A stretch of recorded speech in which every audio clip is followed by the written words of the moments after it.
Manufacture date ಇರುತ್ತಾ? ಹೌದು. ಅಂದರೆ ಯಾವ ಸಮಯ ಯಾವ ಇದು ಮಾಡೋಣ? ಹೌದು ಹೊಸದಾಗಿ ಇದು ಮಾಡ್ಬೋದು ಸರ್. But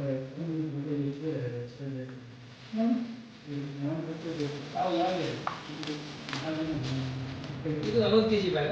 45 kg. 164. ಹೌದು ಸರ್. ನ್ಯಾನೋ ಯೂರಿಯಾ ನೀವು ಸಪ್ಲೈ ಆಗ್ತಾ ಇಲ್ವಾ? ಎಷ್ಟು ಬಂದಿದೆ? ಬೇಡ ಇಲ್ಲಿ ಮೆನ್ಷನ್ ಆಗಿಲ್ಲ ನ್ಯಾನೋ ಯೂರಿಯಾ ಹಾಕಿದ್ದಾರೆ ಅಲ್ಲಿ, ಯಾಕೆ ಹಾಕಿಲ್ಲ? ನೀವು ಹಾಕಬೇಕಲ್ಲ. ನೋಟಿಸ್ ಬೋರ್ಡಲ್ಲಿ ನಿಮ್ಮ ಹತ್ರ ಏನೇನಿದೆ ಎಲ್ಲ ಹಾಕಬೇಕು, ಅದು ಪ್ರೈಸ್ ಹಾಕಬೇಕು. ಎಷ್ಟು ರೇಟ್ ನ್ಯಾನೋ ಯೂರಿಯಾ?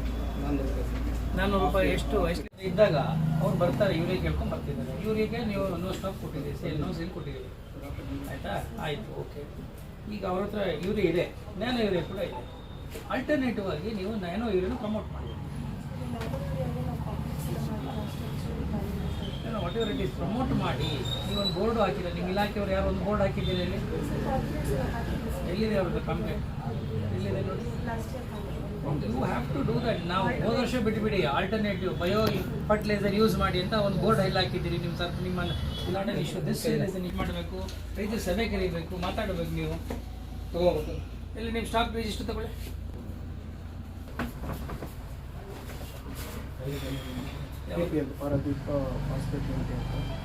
ಯಾವ್ದು ಬಂದು ಡೇಟ್ ಹೇಳಿ ನನಗೆ. 2/4 ಈ ತಿಂಗಳು ಬಂದಿದೆ. ಮುಖ್ಯವಾಗಿ ನಿಮಗೆಲ್ಲ ಗೊತ್ತಿದೆ, ಗಣತಿ ಕಾರ್ಯಕ್ರಮ ಶುರುವಾಗಿದೆ. ಸೆನ್ಸಸ್ ನಡೀತಾ ಇದೆ.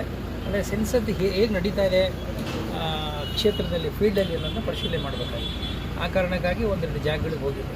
ಈ ನಗರ ಇದನ್ನು ನಾವು ಸಿಟಿನಲ್ಲೂ ಕೂಡ ಅದನ್ನು ಚಾರ್ಜ್ ಆಫೀಸರು ನಿಮ್ಮ ಕಮಿಷನರ್ ಇರ್ತಾರೆ. ಸೊ ಅಲ್ಲಿಗೆ ಸಂಬಂಧಪಟ್ಟಾಗ ಒಂದೆರಡು ಕಡೆ ವಿಸಿಟ್ ಮಾಡಿದೆ. ಅಲ್ಲಿಂದ ಹುಲಿಬೆಲೆ ಅದು ರೂರಲ್ ಸೆನ್ಸಸ್ ಅಂದರೆ ನಮ್ಮ ತಹಶೀಲ್ದಾರ್ ಮುಖ್ಯ ಇರ್ತಾರೆ, ಚಾರ್ಜ್ ಆಫೀಸರ್ ಇರ್ತಾರೆ, ಅದನ್ನು ವಿಸಿಟ್ ಮಾಡಿದೆ. ಸೆನ್ಸಸ್ಸು ಚೆನ್ನಾಗಿ ನಡೀತಾ ಇದೆ. ಸಾರ್ವಜನಿಕರು ಕೋಆಪ್ರೇಟ್ ಮಾಡ್ತಾ ಇದ್ದಾರೆ.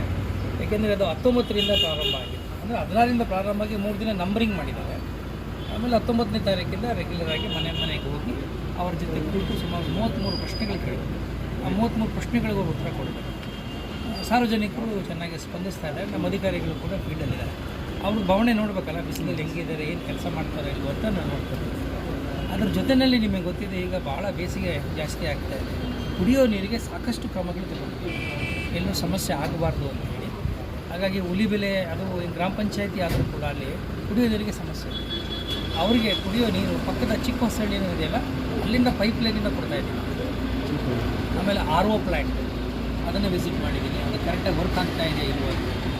ಇದೆಲ್ಲದ್ರ ಜೊತೆಯಲ್ಲಿ ನಮ್ಮ ಇಡೀ ಜಿಲ್ಲೆಯಲ್ಲಿ ಸುಮಾರು 1321 ನೀರಿನ ತೊಟ್ಟಿಗಳು ಕಟ್ಟಿದ್ದೀವಿ. ಜಾನುವಾರುಗಳು, ಈಗ ನಮಗೆ ನೀರು ಒಂದು ನಿಜ ಪ್ರಮುಖವಾಗಿ ಬೇಕಾಗಿರೋದು, ಆದ್ಯತೆ ಇದೆ. ಅದೇ ರೀತಿ ಪ್ರಾಣಿಗಳಿಗೂ ಬೇಕಲ್ವ, ಜಾನುವಾರುಗಳಿಗೆ. ಹಾಗಾಗಿ ಅದನ್ನು ಕೆಲಸ ಮಾಡ್ತಾ ಇದೆ ಇಲ್ವಾ. ಆಮೇಲೆ ಶುದ್ಧವಾಗಿ ಇಟ್ಕೊಂಡಿದ್ದಾರೆ ನೀರು. ಸುಮ್ಮನೆ ಪ್ರಾಣಿಗಳು ಏನು ಬೇಕಾದ್ರೂ ಕುಡಿಬೋದು ಅನ್ನೋಂಗಿಲ್ಲ.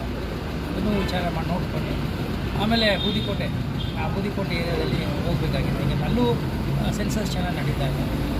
ಇದರಲ್ಲಿ ಸ್ಮಾರಕ ನೋಡಬೇಕಾಗಿತ್ತು. ಅದು ಭಾಳ ಕಡೆಗಣಿಸ್ಬಿಟ್ಟಿದ್ದಾರೆ. ನಮ್ಮ department of archaeology, government of India ಅವ್ರಿಗೊಂದು ಪತ್ರ ಬರೀತಾ ಇದ್ದಾರೆ. ಅದನ್ನು ಹೇಗೆ ರೆಜ್ಯುನೇಟ್ ಮಾಡಬೇಕು ಮತ್ತು ಅದನ್ನು ಕ್ಲೀನಾಗಿ ಇಟ್ಕೊಳ್ಬೇಕು. ಅಲ್ಲಿ ಅಟ್ಲೀಸ್ಟ್ ಅದನ್ನು ನಾವು ರಕ್ಷಣೆ ಮಾಡೋ ಕೆಲಸ, ಮಿನಿಮಮ್ ಕೆಲಸನಾದರೂ ಮಾಡಲೇಬೇಕಾಗುತ್ತೆ. ಆಮೇಲೆ ಮಾರ್ಕಂಡೇಯ ಜಲಾಶಯ ಮಾಡಿದ್ದೇವೆ. ಅಲ್ಲಿ ಒಂದಷ್ಟು 30% ವಾಟರ್ ಇದೆ.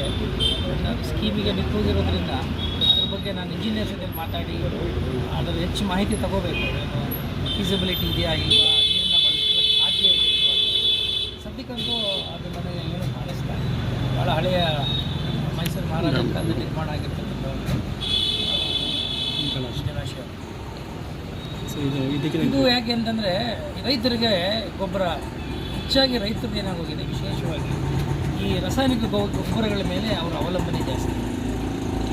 ಈಗ ನಿಮ್ಗೆ ಗೊತ್ತು, ಈಗ ಇದರಲ್ಲಿ ವೆಸ್ಟ್ ಏಷ್ಯಾದಲ್ಲಿ ಯುದ್ಧ ಆಗ್ತಾಯಿದೆ. ಆ ಯುದ್ಧ ನಡೀತಿರುವ ಸಂದರ್ಭದಲ್ಲಿ ನಮಗೆ ಈ ಫರ್ಟಿಲೈಸರ್ಸ್, ವಿಶೇಷವಾಗಿ ಅದರ ಕೊರತೆ ಆಗುವ ಸಾಧ್ಯತೆ ಇದೆ. ಆ ಕಾರಣಕ್ಕಾಗಿ ನಾವು ಎಲ್ಲರಿಗೂ ಒಂದಷ್ಟು ಕಟ್ಟುನಿಟ್ಟಿನ ಕ್ರಮ ತಗೋತಾ ಇದ್ದೀವಿ. ಏನಾಗಿದೆ, ನಮ್ಮ ಕರ್ನಾಟಕದಲ್ಲಿ ಯೂರಿಯಾ ಯಾವಾಗ ಉಪಯೋಗಿಸಬಾರ್ದು ಆವಾಗ ಹೆಚ್ಚು ಉಪಯೋಗಿಸ್ತಾ ಇದ್ದಾರೆ. ಅನಗತ್ಯವಾಗಿ ಯೂರಿಯಾವನ್ನು ಬಳಸ್ತಾ ಇದ್ದಾರೆ.